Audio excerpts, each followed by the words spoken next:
And I'm keeping an eye on chat if you prefer to type as well. Awesome. Thank you. So this is in-person and Zoom class, so I'm going to try and pay attention to everybody. Definitely looking at chat as well. But if you'd like to unmute your microphone and ask a question as I'm going, as I pause, I will try to get a couple of pauses in there so everyone has the opportunity.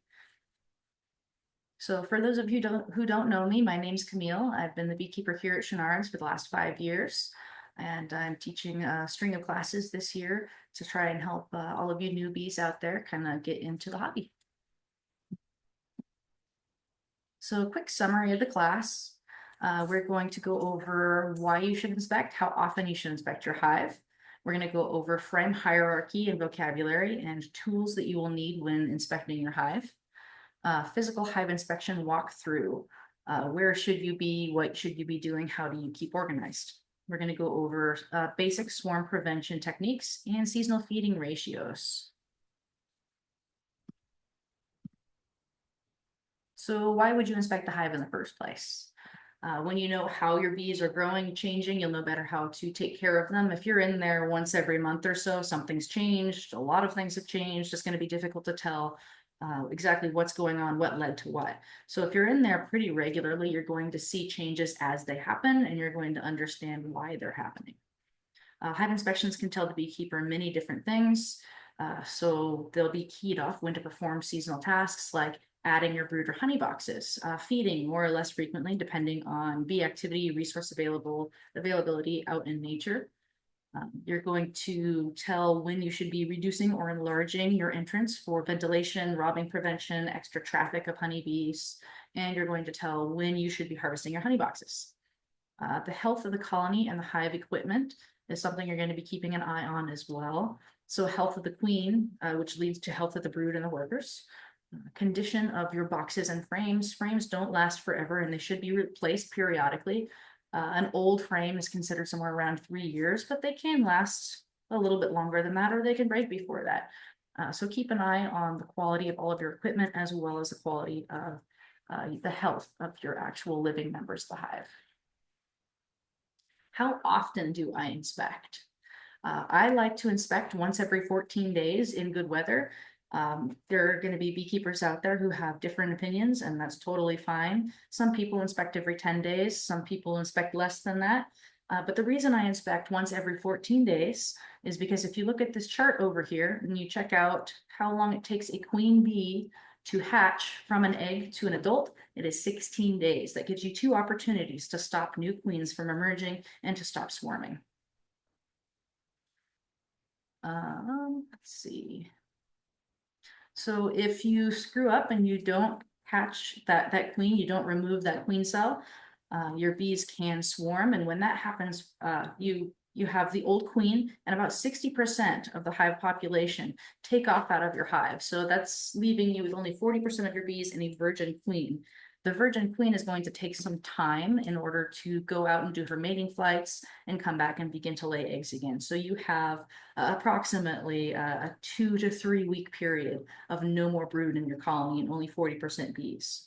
So you're really going to have to do some extra feeding, do some extra maintenance while that is happening. If you have your colony swarm and you don't want to wait for a new virgin queen to go out and mate, you need to find that that virgin queen. You need to pinch her, and then you can purchase a new mated queen. You'll need to do a slow release. So she'll be in a little cage with a little sugar plug.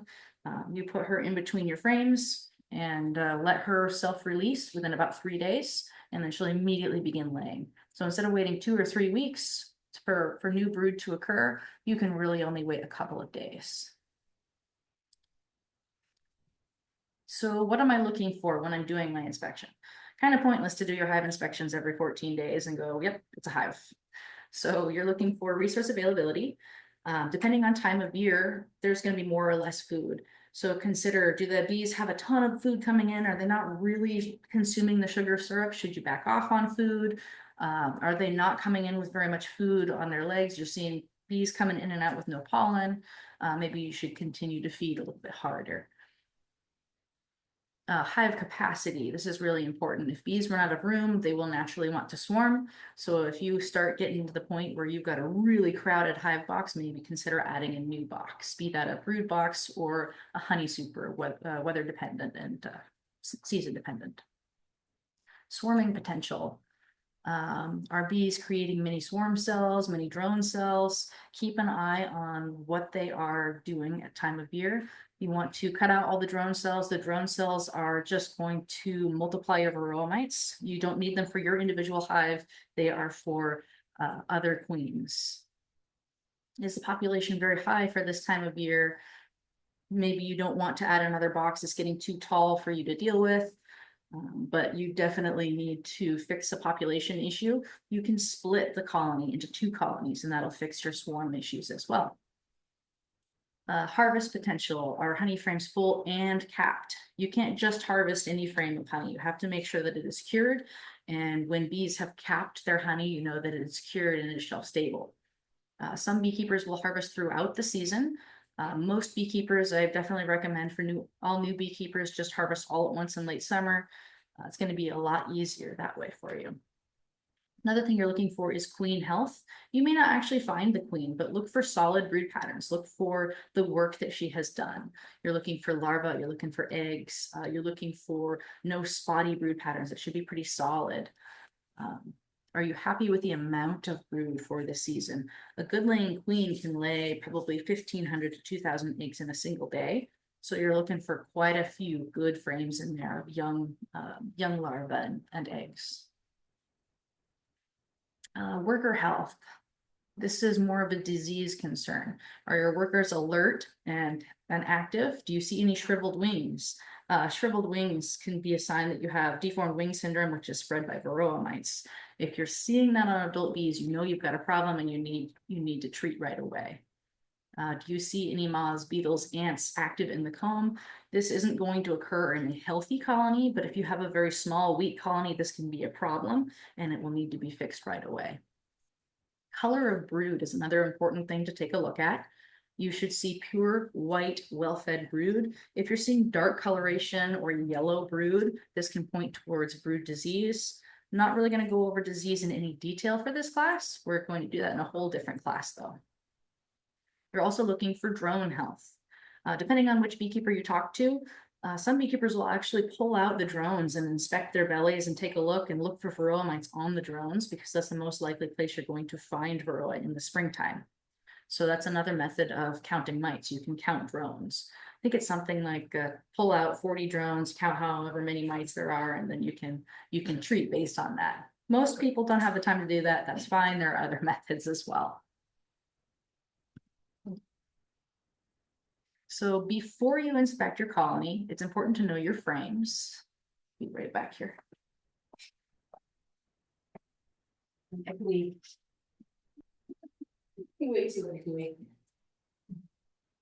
we go. That should fix the echo problem. Sorry about that. So frame hierarchy. Kind of like the squares on a chessboard, all of the frames have a name. So this makes it easier to communicate beekeeper to beekeeper what's going on in your individual colony.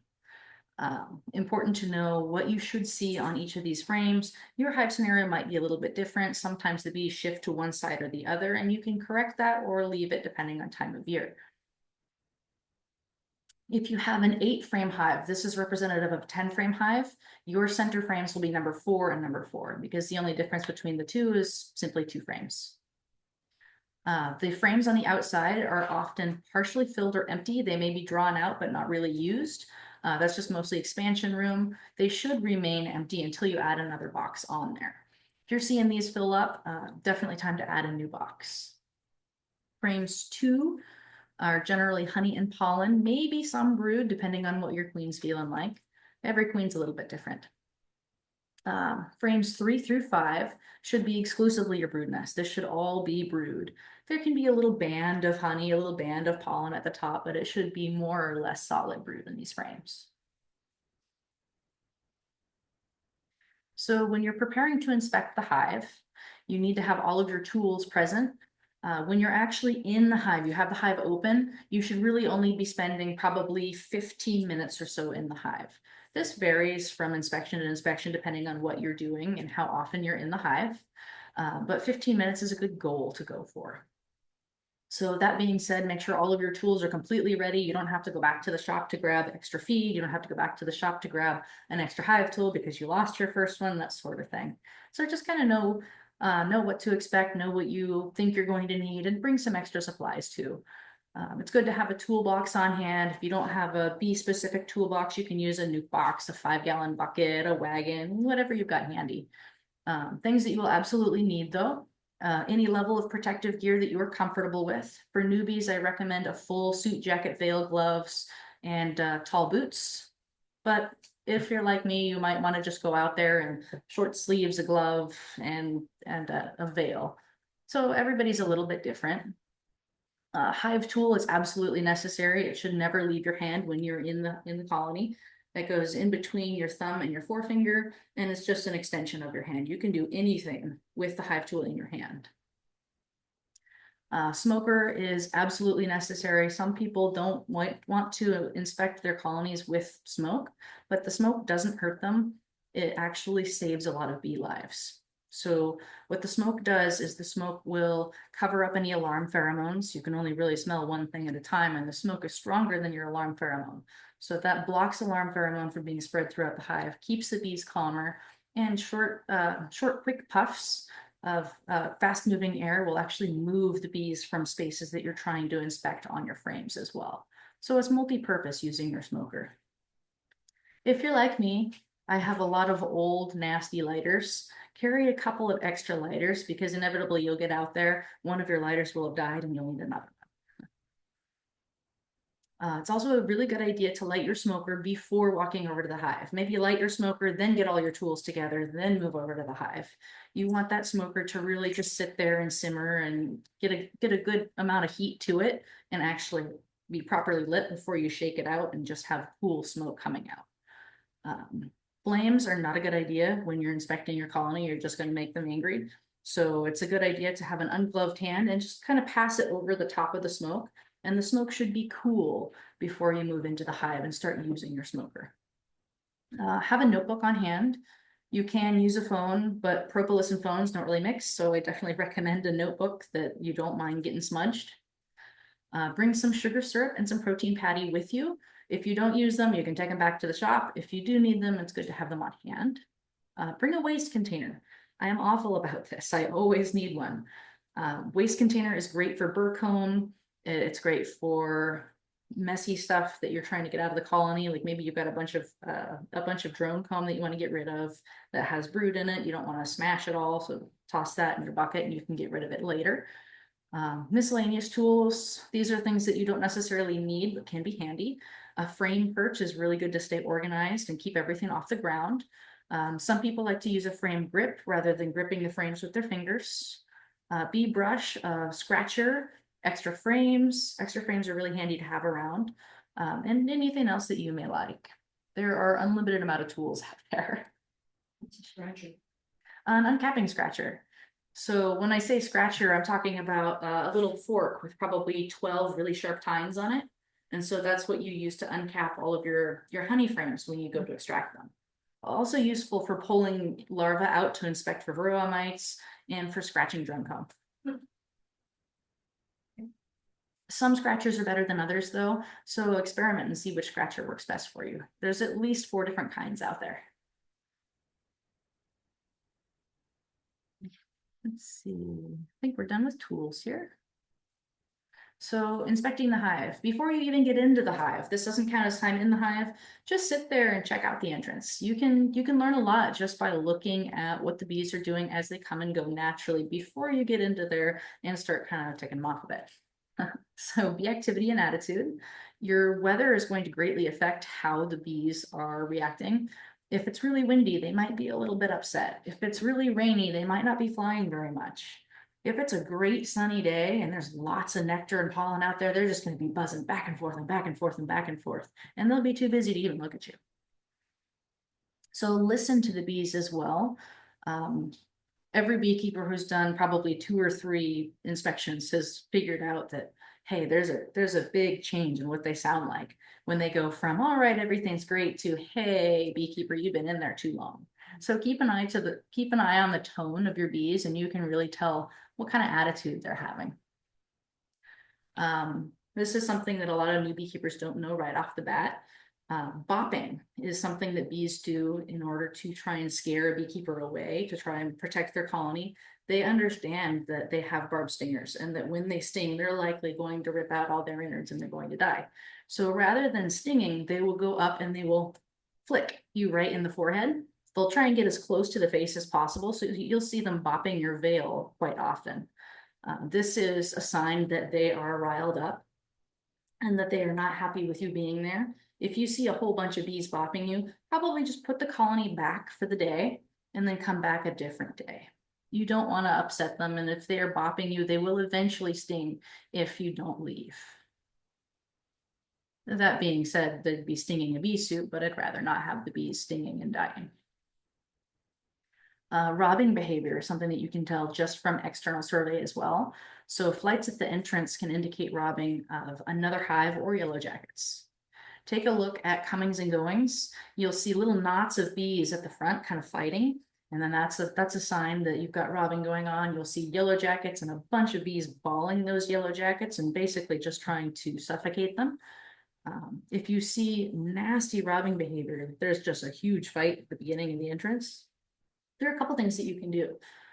You can take a garden hose on shower and just spray the top of the hive. Make sure you don't get inside the hive at all, but just kind of rain over the top, and that'll make it so nobody can fly, everybody calms down, and it'll stop your robbing event, at least for the day.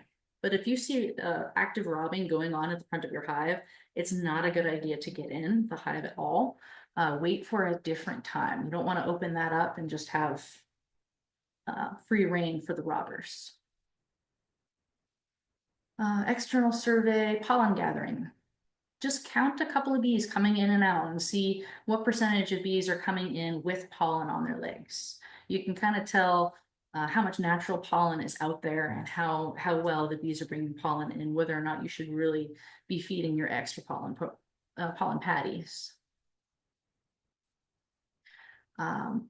Everybody is a little bit different on this, but I always keep pollen patty in my colony year round. I will keep it in there as a gauge to see how much I should be feeding. This time of year, new packages have just been installed. I'm feeding an entire protein patty just to see where they are, how much they're consuming. My next hive inspection, if they've completely consumed that protein patty, I'll give them a whole new one. If they've consumed 10% of that protein patty, I'll take that protein patty out because they really don't last more than about 2 weeks in the hive. They start getting kind of goopy. And then I'll put a little strip in instead. I'll cut my protein patty into multiple sections. I don't want to waste all of my protein patty, but I want to make sure that the bees are consuming as much as they need to. So I will put in larger or smaller portions depending on how much my bees have consumed in the last 2 weeks. Question in chat, is it okay to give sugar water this time of year? And the answer is absolutely. You should be feeding a 1-to-1 ratio of sugar to water right now. You should be feeding that to the point that your bees are no longer consuming it. And at that point, the honey flow is beginning and you'll remove the sugar syrup and let them gather their own food until probably the end of July. But the 1-to-1 sugar syrup that you're giving them right now is going to promote extra wax production. It's going to promote extra brood production. It's simulating a light nectar flow in the beginning of spring.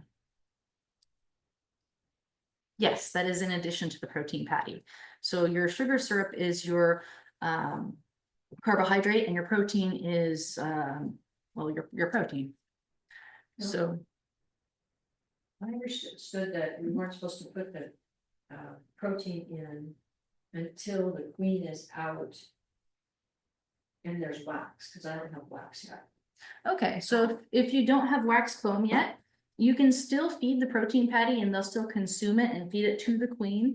They're going to build that comb incredibly fast once you start feeding your sugar syrup. So when you've got a brand new package of bees, you've got brand new frames, feed your sugar water, put protein patty in, and then they will build that comb very, very quickly. The queen wants to lay, she's yelling at everybody, please, please, build, build, build. They're gonna build their comb, and they usually build comb quite quickly this time of year. So go ahead and do it right away. Yep. Protein patty and sugar syrup. Okay, thanks. The only time I don't feed sugar syrup or protein other than the honey flow is when I'm treating for varroa mites. But varroa mites is going to be a whole different class as well. I'm trying to keep things a little bit shorter than last year. External survey, bearding. Bearding is something that scares a lot of new beekeepers, but it's usually not a huge problem. So bearding can indicate that the colony is too hot. They're on the outside fanning. There's too many bees inside, so they're removing bottoms so that they can keep the temperature where they need to keep it. Can also indicate that a beekeeper is simply fumigating the boxes. So the picture you see here, this is the beekeeper has inflicted bearding on the colony by adding a fumigation super and emptying out the honey super for harvest. But look for the orientation of bearding bees, and you can kind of tell why they're bearding. Bees that are facing the hive are usually focused on cooling. You'll see them fanning. Kind of interesting, if you look really closely at the entrance, you'll see some bees facing one direction, some bees facing the other direction, and they're pulling air through the hive. Bees all facing outward and flying may be preparing to swarm. So keep an eye on that, especially at this time of year, up until probably June, July. Don't want swarms happening in July, but sometimes it does happen. Bees darting short distances to and from the hive, but never really leaving. These are probably young bees, and they're kind of orienting. They're first flights. They're trying to figure out where they are and where they're going to come back to. Bees that are sitting on the face of the hive, not flying, and facing downward and rocking back and forth. This usually happens in fall, and nobody really knows why they do it, but it's called washboarding, and it's a natural phenomenon.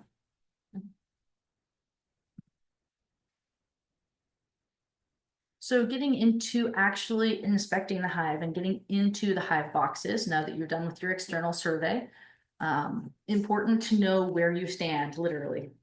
You can work from the back, you can work from the side. Everybody's a little bit different in their preferences. There are no wrong answers here, except for one.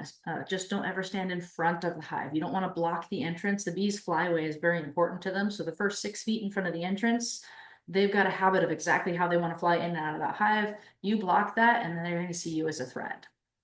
So the sides are fine, the back is fine, just don't stand in front of the entrance.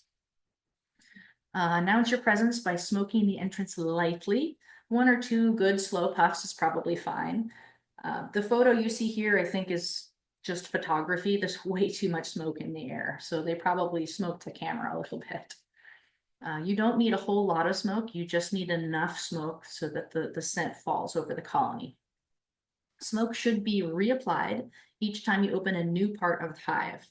So if you open the lid, a little bit of smoke on top of the lid. You open a box and get down into the next box, a little bit of smoke over the bees. You'll see in this picture a lot of bees on top of the frames. It's a good idea to smoke those bees so that they go down into the frames. They're no longer looking at you, they're down into the frames. Definitely good to smoke before you need it. Bees can be controlled when they're on the ground in the hive. They can't be controlled by smoke once they're in the air. Once they're flying, they've already got their directives. They're not going to be stopped by it. So don't wait until the bees fly. A couple flying bees isn't a problem. Usually they're not aggressive. But if you've got a couple hundred bees in the air around your bee suit, that becomes distracting to you.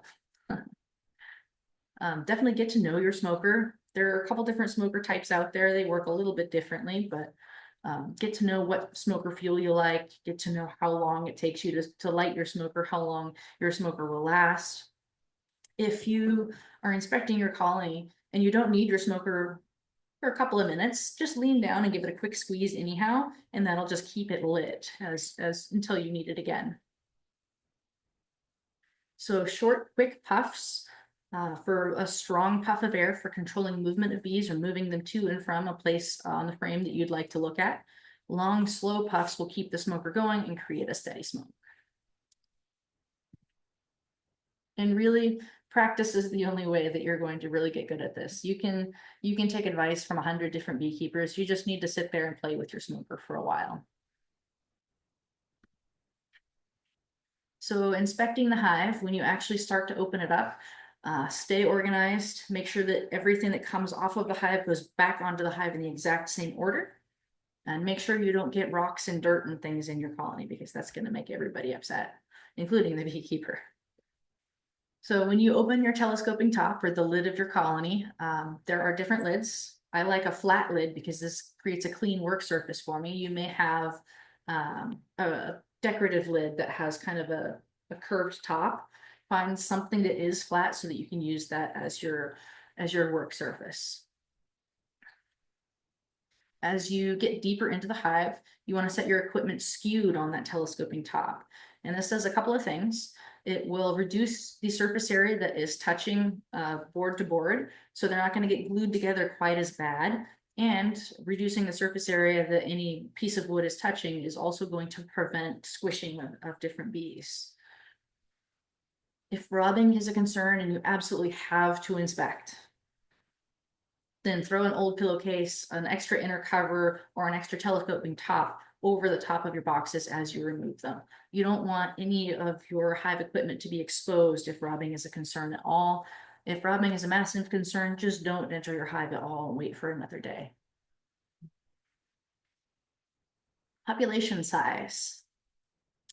When you first open your boxes, take a look at what the population looks like on the top bars of the frames. If there are no bees on the top bars of the frames, their population is low in that particular box.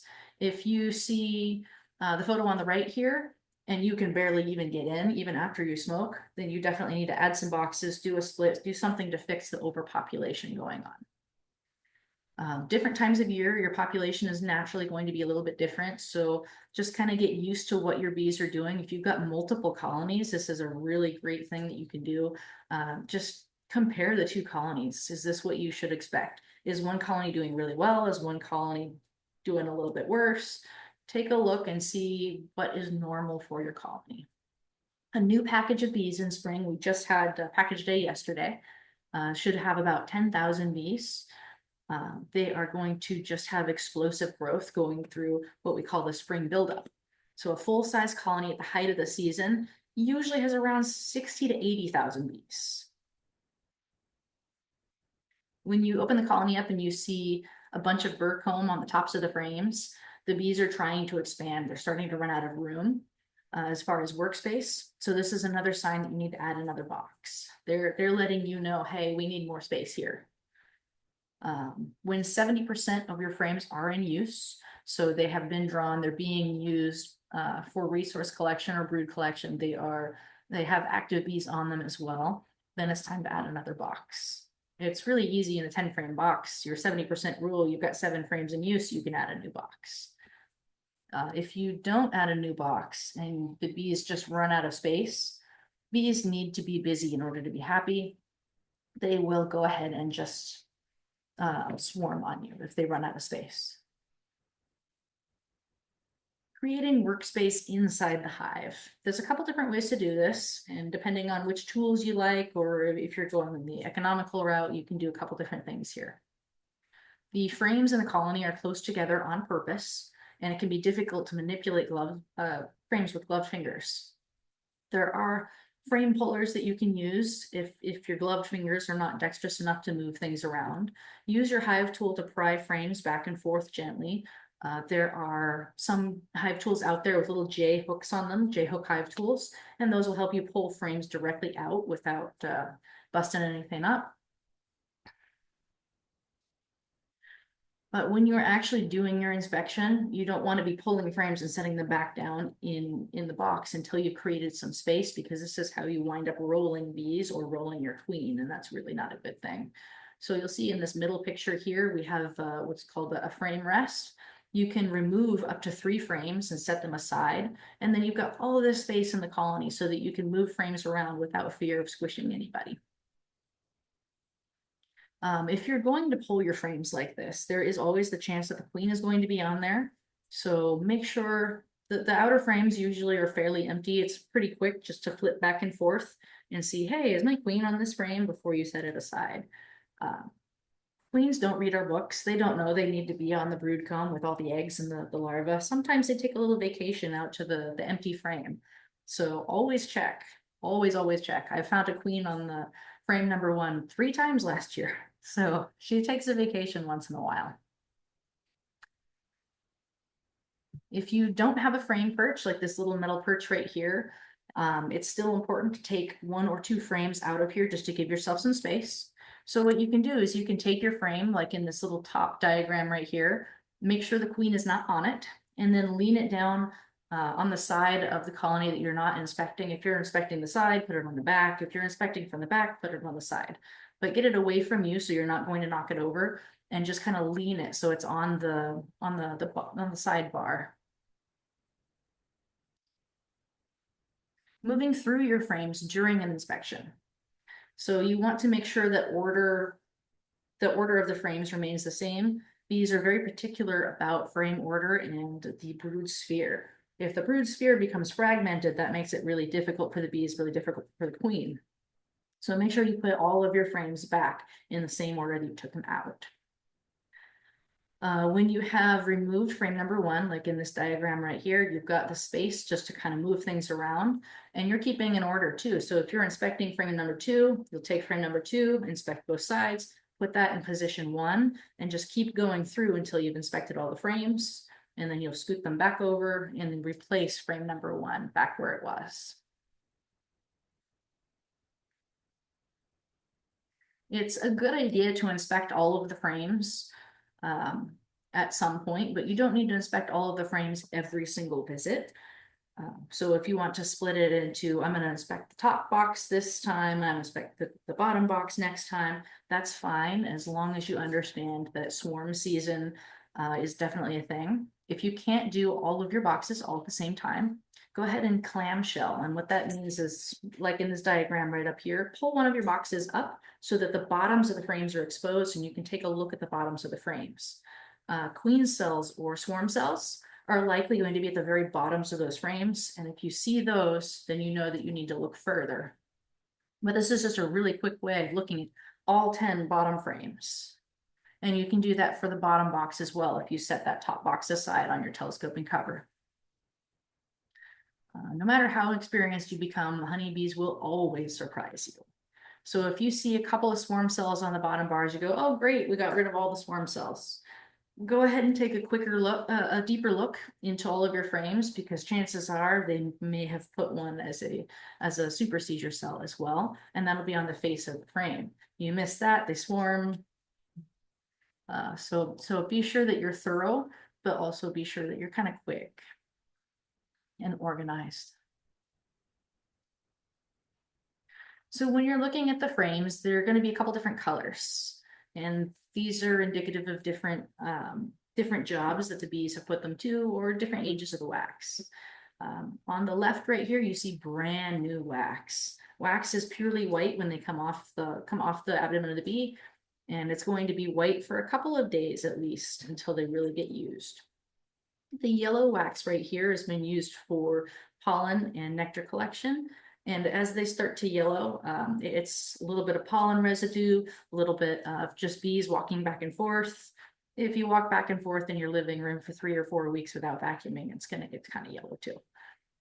Your brood nest, on the other hand, on the far right here, as the cells age, they will be darken and become kind of brown or black. Doesn't mean that the frame is bad. It just means that there are remnants of the brood that have been left behind, and then there's lots and lots of foot tracks from all the workers going back and forth.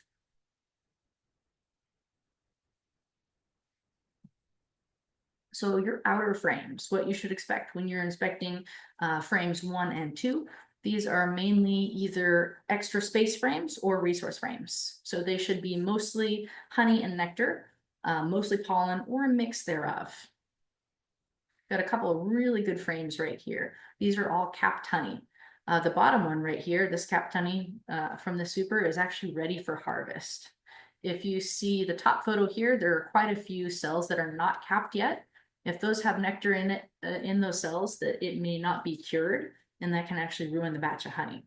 So I would not spin the top frame, but the bottom frame here is great for harvest.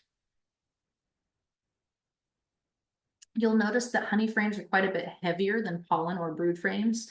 the moisture content in there is the reason for the weight. But you can tell just by lifting, even before you look at the frame, oh yeah, this is a frame full of honey versus this is a frame of brood, you can make it right out. If you have a single brood box and these frames are full, it is way past time to add a second box. So make sure you get that box on as soon as possible if these are full and you only have the one brood box. Intermediate frames. So these are frames 3 and 4 going towards the inside here. This should be a mix of brood, pollen, nectar, honey. This is the very edge of the brood sphere. Doesn't make a whole lot of sense at first. You've got a big square box and there's a sphere in there. Well, the honeybees like to create kind of a brood sphere in the frames. It is circular within your rectangular frames, and this is just the edge of the circle right here that you're seeing. So the perfect intermediate frame has this cool little rainbow. You'll see honey on the outside. It may or may not be capped. You'll see lots of solid, colorful pollen right here, and then brood in the center. And you'll see that a lot of these brood have actually just hatched out. This isn't a spotty brood pattern. This is older capped brood that is beginning to hatch. So if you're looking for a good solid brood pattern, look at the younger brood and make sure that they've got a good pattern there. This is just bees hatching out. What you should expect in the center frames. This is frame 4-4 and 5-5. In an 8-frame colony, you're probably looking at 4-4 and 3-3 here. So this should be more or less solid brood. Both of these photos look great. The capped brood here you can see is kind of starting to hatch out, and the young larvae here, nobody's capped, so you're looking for a good pattern here. I see probably maybe 2 or 3 empty cells in this entire photo. So this is a really great pattern. Brand new queen, brand new wax. This colony looks awesome. There should be several stages of brood, and it's important to see all stages in a healthy colony. Brand new fresh wax, like say you installed a package yesterday and you've got all brand new frames, this is going to be really easy to see. So you can take a look at some of the older larvae and then just have your eyes kind of follow that into younger larvae, and you'll find your eggs after that. You go through looking for eggs, like, oh gosh, I'm never going to find them. Look at the older larvae, go to the younger, and then you'll find the eggs right there. And this is the easiest time you're ever going to see the eggs. Black foundation, white wax, and a white egg. Worker bee stages. So worker bees have the egg stage, the larval stage, the pupal stage, which I don't have in here, and capped brood. You should see all of these stages in your colony at all times through the active season. There are broodless winter times, and that's completely fine, but you're really not going to be doing too many inspections in the winter time, so you're not really going to see that. Honeybee eggs all hatch at the same time, whether they're queen or worker or drone. They all hatch at about 36 hours or 3 days. So if you see eggs in your colony, you know your queen has been there within the last 3 days. Young larvae, worker larvae, is under 10 days old. They get capped at 10 days. Your capped brood is going to be 10 to 21 days old for workers, 10 to 24 days old for drones, and roughly 10 to 16 days for queens. There we go. Capped at day 8 for queens. Sorry about that. So honeybee brood and development, like I said, all of your eggs are going to hatch at day 3. You see an egg, you know the queen's been there. You don't have to see the queen specifically to know that she's been there. If you see the eggs, that's your sign right there. So if you'll notice, looking at this photo here, it takes drones a couple of extra days to hatch than it does your workers or your queens. This is the reason why varroa mites always gravitate to drone brood. And this is the reason that when you're doing your hive inspections, you see a little patch of drone brood in the corner, you'll take your hive tool and you'll scrape that away, because that's a breeding zone for varroa mites. They can get an extra couple of eggs to adulthood on drones versus on your workers. Queen status. So a lot of people like to find the queen. It's fun, it's exciting to see her, but you absolutely don't need to see her to know that you have a good, healthy colony. So you're looking for several different signs to know she's there. Look for eggs and brood in various stages of development. You see the eggs, you know she's been there in the last 3 days, everything's great. Look for brood pattern. An old queen who's getting to the point where she doesn't have all that much sperm left in her spermatheca will lay really spotty patterns. She'll go into each cell, but she may not produce an egg in each cell. So an older queen, you'll see kind of what's called shotgunning, and you'll see an egg here, an egg there, with lots of holes in between. And that's definitely your tip that something's going on. You need to get that queen out of there and get a new queen in as soon as possible. Another thing you can do to find eggs, rather than just finding your older larvae and tracking them back to the eggs, try tilting the frame in the sun, and if you get just the right angle, you'll be able to see the eggs quite a bit easier too. It's a good idea to replace your old brood frames every couple of years, probably every 3 years or so. You don't want to do this all at one time because your wax is really important. You need to have those good quality cells in your colony. So replace a frame or two here and there. Springtime is definitely the time to be doing this because wax production is at its highest. Old brood frames, you'll know that they are very, very dark, almost black. The other thing that makes them definitely need to be replaced is the fact that they are shallow. When your larvae hatch, they'll leave their pupal casings behind, and the worker bees can't always get in there to fish them all out. So they just have layers and layers of pupal casings on top of there that make it so that eventually the queen can't lay an egg in that particular shallow cell because the worker larvae will be far too large to be capped. I don't think it's in this photo here, but I've got a photo someplace. Every now and then you'll see a really nice brood pattern, but you'll see 2 eggs in a single cell.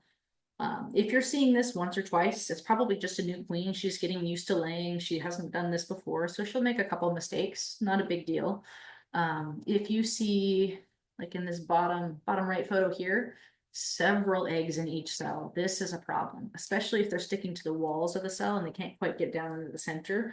This is a sign that your queen, your mated queen, has died or something has happened to her, and then the workers have developed egg laying skills and they have not been mated. So what they're doing is they are laying workers and they are laying purely drones, which means really, really bad news for your colony. So if you have laying workers, that's a whole different issue that we'll get into a little bit later, but you need to make sure to remove laying workers from your colony and requeen with a mated queen if you see this. If you're keeping up on your hive inspections and you're making sure everything's great, chances of seeing this are very, very low, by the way. So you shouldn't have to worry if you're keeping up on your hive inspections about laying workers.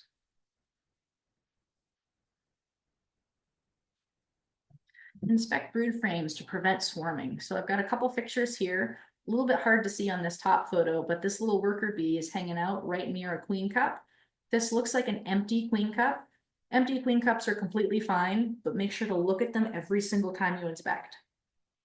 Some beekeepers will leave intentionally a few queen cups on the bottom just so that they know, like, oh, the workers have prepared this queen cup for swarming and they know where it is, and they will have the queen in that particular cell when it comes time to swarm. And then when you do finally see that, you can knock it off. This isn't foolproof, but you can leave them and inspect them time and time again. I like to just knock every single one off that I find because chances of me making a mistake and missing a queen cup are pretty high. So I knock them off every single time and I just do a full inspection and make sure the clamshell no matter what. I don't leave any of these queen cells behind. It's usually on the bottom. Queen cells usually happen on the bottom. Depending on what the colony is doing and what time of year it is, it's not always the case. So they're called swarm cells or they're called queen cups when they're empty and swarm cells when they're full.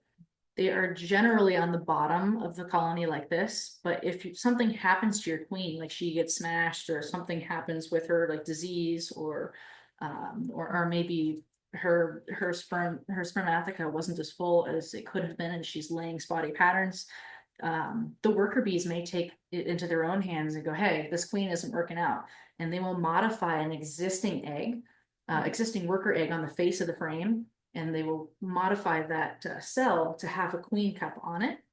And that's called a supersedure cell. And that's okay. Supersedure cells are not usually a good idea to keep around. If you're seeing supersedure cells, that means that there's probably a problem with your queen. Take a look at the colony, see what's going on. Maybe the queen has already died. Maybe the queen needs to be pinched. But usually when you start seeing this happen, you need to requeen with a mated queen. If it's early in the season and there's lots of drones flying around, like right around now, I would be comfortable with allowing them to requeen themselves, but that does take time.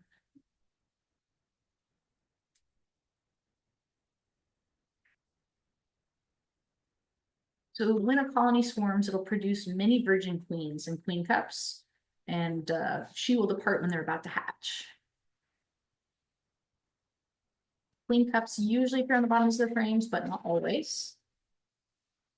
What happens when all of these swarm cells hatch? You have all of these sister queens. The first thing that they do is they assume dominance over one another. Each of these queens will go to any unhatched queens and they will go through and make sure that they never hatch. Queens that hatch at the same time will kind of fight to the death, and then the strongest queen out of the batch will be the queen that's left over. So allowing your colony to requeen isn't necessarily a bad thing, it just does take time. Swarm prevention techniques, keeping up regular inspections, scraping away queen cups, swarm cells. This is all really important things to do if you want to prevent the colony from swarming themselves. You can swarm for them too. If you just have a colony that really, really wants to swarm, every time you go in, you're having to cut out more swarm cells. Go ahead and do a split. Give them extra space. Have 2 colonies instead of 1. And if you can, when you're doing your split, make sure that your old queen moves to the new location. Your split is going to be more successful that way.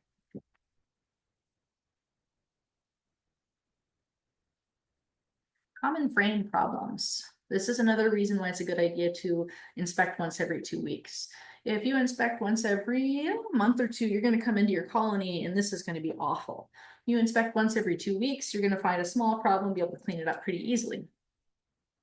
So this is another reason you want to keep a couple of extra spare frames on hand.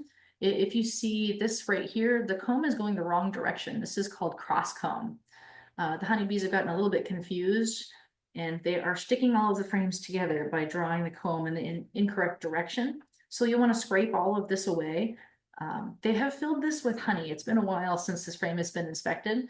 So what I would do is I would remove this frame completely from the apiary and clean it elsewhere. Replace it with the extra frame that I had on hand. With your wooden frames in particular, you've got your hive tool in the colony trying to pull the ears up. They're really, really sticky. Sometimes the ears will fall off after a year or 2. So there are little metal clips that you can screw or nail in to replace that ear and continue using the frame. A frame like this on the bottom left right here, this is using real wax and it's been improperly drawn. There's going to be all sorts of issues with this. It's going to be difficult to inspect. The queen can hide in here. Bees can be crushed. You really want to just get rid of this frame altogether and replace it with a new one. Let's see. If you have too much space on top of your box, like say you have a medication shim from using Apigard or something like that, the bees have got too much space on top of this frame and they're building upwards. This is burr comb that you just need to scrape away with your hive tool and put into the waste bin that you brought with you. It's fairly rare for bees to start building comb inside your quilt box or your standard inner cover, or your all seasons inner cover. But if you're seeing this, they're probably running out of space and it's time to add another box. So a couple of notes on drone comb. Drone comb is the brood of male bees. And it occurs usually this time of year. You're not going to see drone comb year round. You're going to see it mainly in the spring and summer seasons. And the honeybee colonies will actually remove all of your drones from the colony sometime in fall, and you won't see them again until spring. It's pretty easy to point out drone comb. Your worker larva is going to be nice and organized, flush with all the cells. Drone comb is going to be bubbly and it's not going to be even at all. As soon as the comb is used for a drone, it won't ever be used for a worker again because the dimensions are incorrect. So if you inspect your colony, you see drone brood comb, you want to just get rid of that altogether.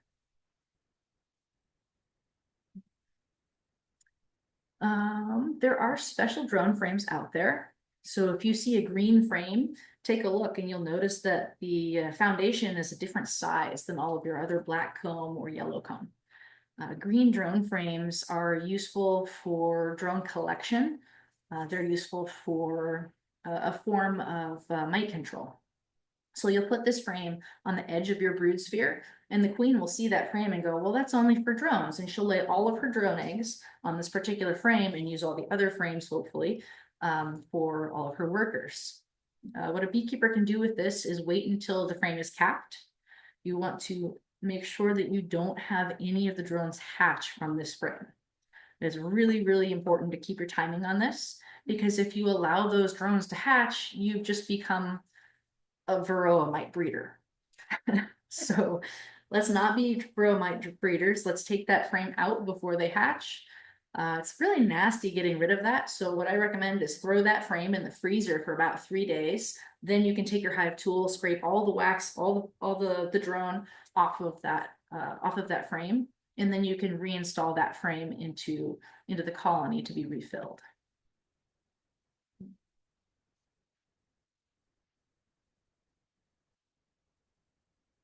Actually doing pretty well on time here. Seasonal feeding. Fat bees are happy bees. I only stop feeding during the honey flow.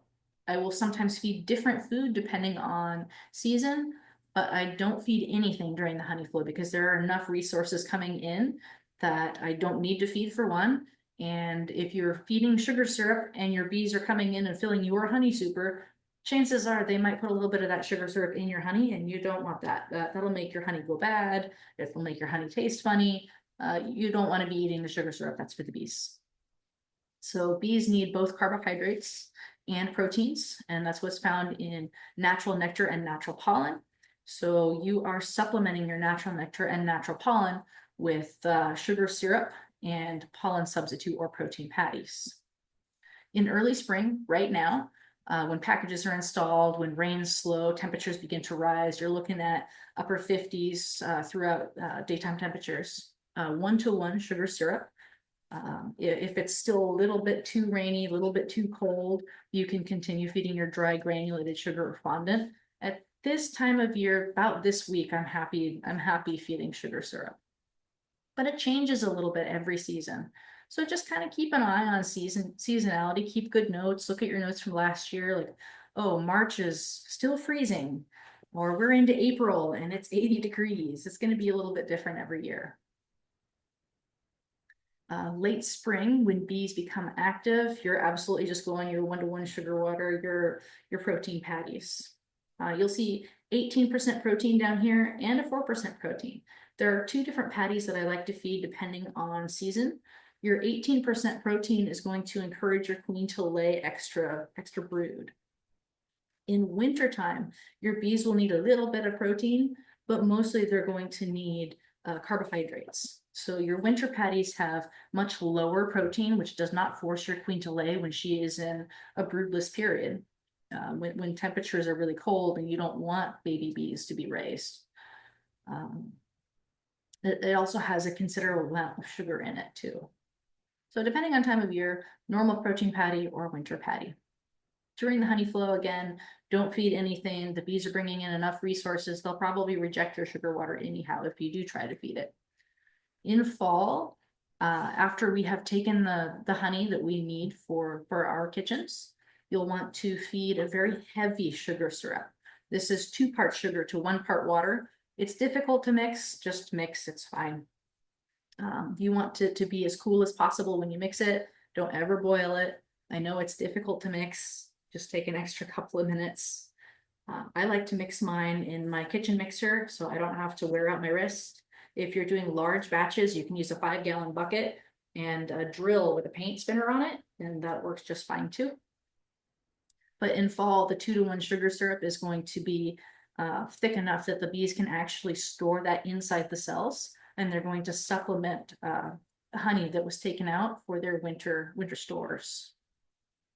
In winter, they can't really metabolize that much moisture. Even a 2-part sugar to 1 part water is going to be too moist for them. And in wintertime, especially in this particular part of Oregon, moisture is a massive concern for overwintering colonies. So I will only feed dry granulated sugar or a hard fondant patty. I do offer in-hive consultations. Single visit is $150 for an hour-and-a-half consultation. We'll get into the hive. We'll sit down and take notes, talk about what we saw in the hive, what needs to happen afterwards, that sort of thing. So if you're interested, you can email me, call me, pop into the store. Oops.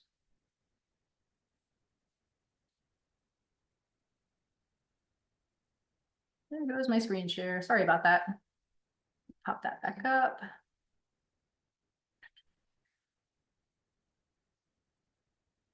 This is what happens when you click too fast. Sorry about that, guys. Okay, so in conclusion, learning to read your hive, conducting consistent hive inspections is going to reduce your losses and your frustrations and increase your understanding. The more you understand about your colony, the better beekeeper you're going to be, the more you're going to understand what you should be doing to encourage your colony to remain healthy. Once every 14 days is ideal for hive inspections, weather allowing, as long as it is at least 50 to 55 degrees or higher, and no rain, then you can safely inspect the hive. Many bee pests and diseases affect more than just our own hives.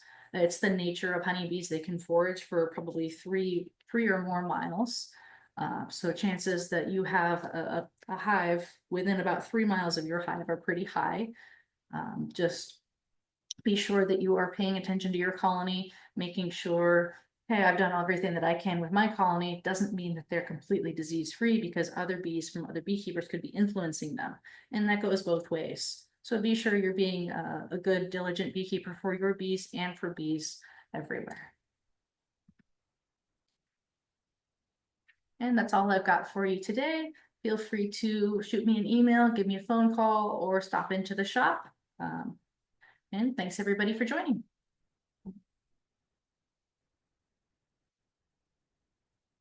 And any extra questions? So I need to go home and put my protein patty in.